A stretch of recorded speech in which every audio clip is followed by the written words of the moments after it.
प्यारे बच्चों नमस्कार।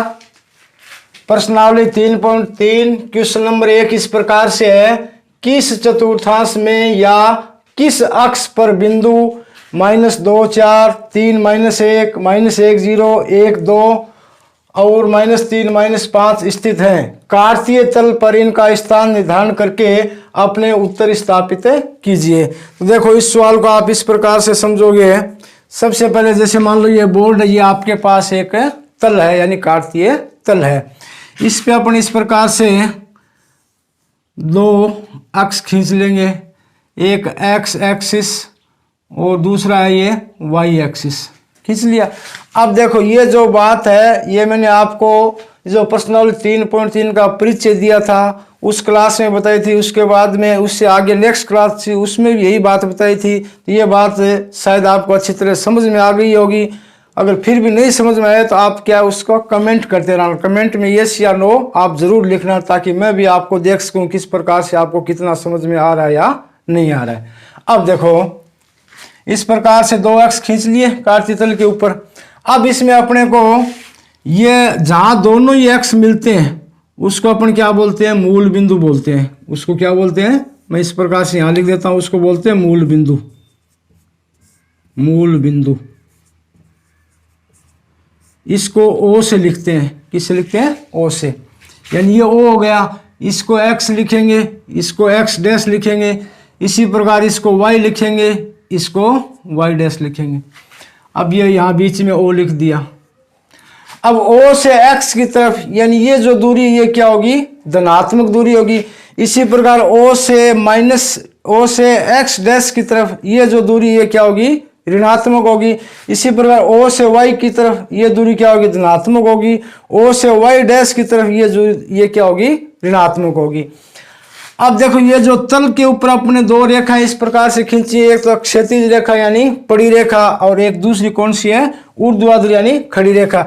ये रेखा दोनों खींचने से ये जो पूरा तल है ये 4 भागों में डिवाइड हो गया। कितने भागों में डिवाइड हो गया, 4 भागों में। प्रत्येक भाग को अपन क्या बोलते हैं, चतुर्थांश बोलते हैं। ये बात मैंने आपको अच्छी तरह समझाई थी, चतुर्थांश क्या होता है, समझ में आ गई।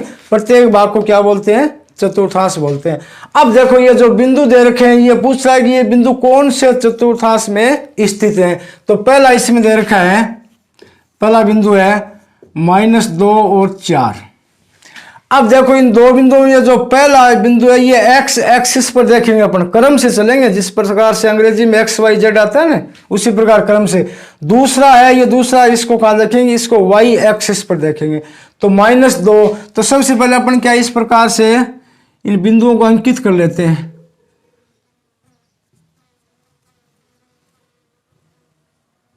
चार 5 या 6 जितने दिए हुए उतने अंकित कर लेते हैं। इस साइड में तो प्लस के आएंगे 3 4 सपोज करो 5 तक। इस साइड में -1 -2 -3 -4 -5। वाई का ऊपर की तरफ +1 2 3 4 5। इसी प्रकार नीचे की तरफ क्या है, माइनस, जैसे ये -1 -2 -3 -4 -5। इस प्रकार से अंकित कर लिया। अब देखो जो पहला बिंदु क्या दे रखा है अपने पास, -2 और 4। तो देखो इसमें माइनस किस साइड में है, पहला जो बिंदु है ना वो एक्स एक्सिस पर देखना है, यानी ये जो पड़ी रेखा है ना इसके ऊपर देखना है। तो -O से पहले वाली इस साइड में है। अब यहाँ क्या दे रखा है, -2 दे रखा है। पहला बिंदु क्या है, -2, तो इसके ऊपर अपने अंगुली रख ली, यानी इसी की सीध में ऊपर देखना है। अब y का मान कितना है, 4। y का मान 4 किसका है, प्लस का है, ऊपर की साइड में। तो -2 और ये 4 यानी ये बिंदु यहाँ आ जाएगा। इसको मैं इस प्रकार से गोल कर देता हूं ताकि आपको एकदम स्पष्ट दिखाई दे। समझ में आ गया ना। पहला बिंदु एक्स एक्स पे कितना है, -2 देख लिया। उसके बाद में वाई एक्स पे कितना है, 4। तो 4 के सिधाई में यहाँ बिंदु लगा दिया। अब ये बिंदु कौन से चतुर्थांश में स्थित है, तो देखो ये होता है पहला, ये कौन सा होता है दूसरा, ये कौन सा होता है तीसरा, और ये कौन सा होता है चौथा। अब आप देखने से अपने आप बता दोगे ये बिंदु कौन से चतुर्थांश में है, 2 नंबर पे है। तो यहाँ इसके आगे लिख देंगे 2 नंबर चतुर्थांश। समझ में आ गया। अब इसका उत्तर स्थापित करने के लिए अपन क्या करेंगे, इसकी जगह पे जहां ये बिंदु है उसकी जगह इसके निर्देशांक लिख देंगे। ये जो अंक दिए हैं ये इस बिंदु के निर्देशांक यानी इस बिंदु की जगह बताते हैं। तो यहाँ ये आ जाएगा माइनस के 2 और 4, इस प्रकार से लिख दिया। अब देखो दूसरा है 3 और माइनस 1, सेकंड है 3 और माइनस 1, यानी एक्स एक्सिस पे अपने को 3 देखना है, 3 प्लस का है तो ओ से इस साइड में जाएंगे, मूल बिंदु से उधर जाएंगे। देखो 1 2 3 यहाँ पर है 3। इसके बाद वाई एक्सिस पे कितना -1 है, देखो प्लस तो ऊपर की तरफ जाती है, माइनस क्या नीचे की तरफ, तो -1 यहाँ है, यानी ये 3 है और ये 1 है, इसकी सीधाई में ये बिंदु आ जाएगा। इस प्रकार से गोल कर दिया। अब देखो ये बिंदु सबसे पहले कौन से चतुर्थांश में है, 1 2 3 4, ये 4 नंबर लिख रखा है ना, इसके आगे लिख देंगे 4 नंबर, यानी ये 4 नंबर है चतुर्थांश में स्थित है। अब यहाँ इसके अंक वो स्थापित कर देंगे। अंक इसके कितने हैं, 3 और -1, यानी x का मान कितना 3 और y का मान कितना -1। अब इसी प्रकार से आगे वाला देखो, तीसरा है -1 और 0। इसको थोड़ा ध्यान से समझना। x एक्सिस पे अपने को -1 देखना है, तो x एक्सिस ये है पड़ी रेखा, -1 यहाँ है, दिखाई दे रहा है सबको। उसके बाद में y एक्स पे 0 है, 0 का मतलब बिल्कुल चलना ही नहीं है अपने को, नहीं तो प्लस की साइड में और नहीं माइनस साइड में, नहीं यहीं का यहीं रहेगा ये बिंदु। यहाँ ये बिंदु आ गया, इसको इस प्रकार से मैंने गोल कर दिया, आपको दिखाई देगा, कोई दिक्कत नहीं है। अब ये बिंदु x एक्सिस पे कहाँ है, -1 पे, y एक्स पे कहाँ है, 0 पे। 0 मतलब कहीं भी चलना नहीं है, इससे आगे कोई मान दिया नहीं का वहीं रहेगा। इसका बिंदु ये यहाँ अंकित कर दिया। अब ये देखो किस चतुर्थांश में है, ये कौन से में नहीं है, न तो इसमें न इसमें न इसमें और न इसमें, किसी में भी स्पष्ट रूप से नहीं दिया गया। ये सिर्फ इस x एक्सिस के ऊपर स्थित है, इसका नाम क्या लिख देंगे, x एक्सिस पर स्थित है, x एक्सिस पर स्थित है, यानी अब किसी भी स्पष्ट रूप से कोई भी चतुर्थांश में ये बिंदु स्थित नहीं है, सिर्फ x एक्सिस पर स्थित है। और कहाँ, ऋणात्मक,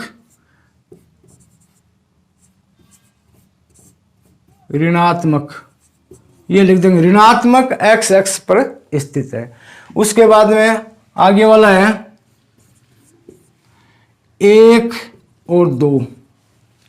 1 और 2 x का मान 1 देखना, y का मान कितना देखना है 2। तो x का सबसे पहले देखेंगे 1 यहाँ पे क्यों प्लस दिया हुआ है, y का मान कितना है 2, यहाँ पर वो भी प्लस दिया हुआ है। तो 1 की सीधाई में और 2 की सीधाई में इस प्रकार से यहाँ बिंदु अंकित कर दो। फिर इस बिंदु का मान रख दो 1 और 2, यानी इस बिंदु की जगह कितनी है, 1 और 2 है।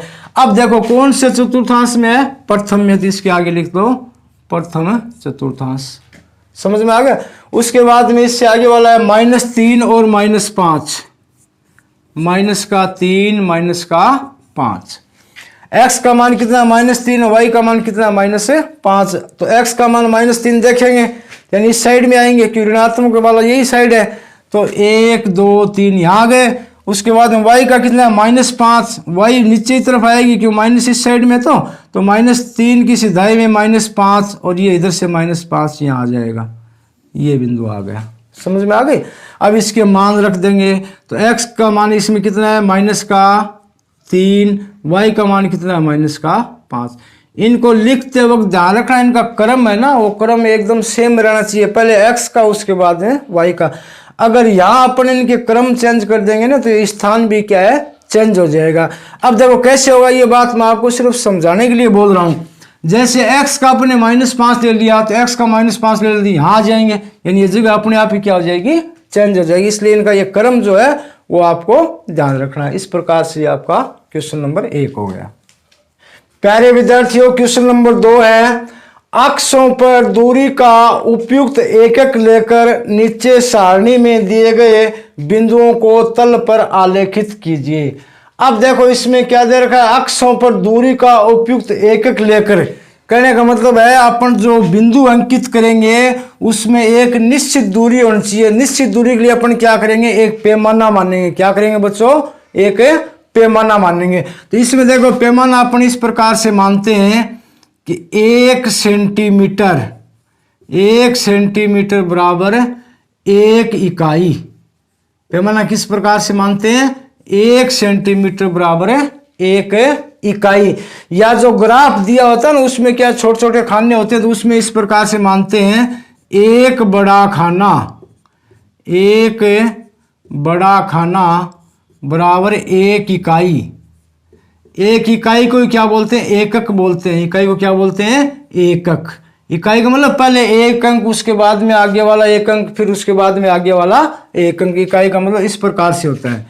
अब देखो इसको अपन, ये एक तल है, तल पर इस प्रकार से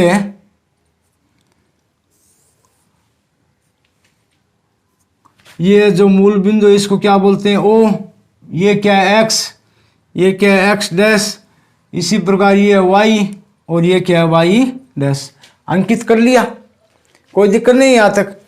अब इस पे जो बिंदु दिए गए हैं उसमें सबसे पहले अपन क्या करेंगे? ये अंकित करने के बाद में ये जो इकाई दे रखा है ना, अपने को मानना है 1 सेंटीमीटर बराबर 1 इकाई। यानी इस प्रकार से अंकों का इन रेखाओं के ऊपर क्या करेंगे? निर्धारण करेंगे। जैसे मान लो ये आया 1 सेंटीमीटर बराबर 1 कर दिया, फिर 2 सेंटीमीटर बराबर 2, 3 सेंटीमीटर बराबर 3, इस प्रकार से 4, 5 और 6 इस प्रकार से कर लेंगे। इसी प्रकार इसमें इस प्रकार से अंकित करेंगे।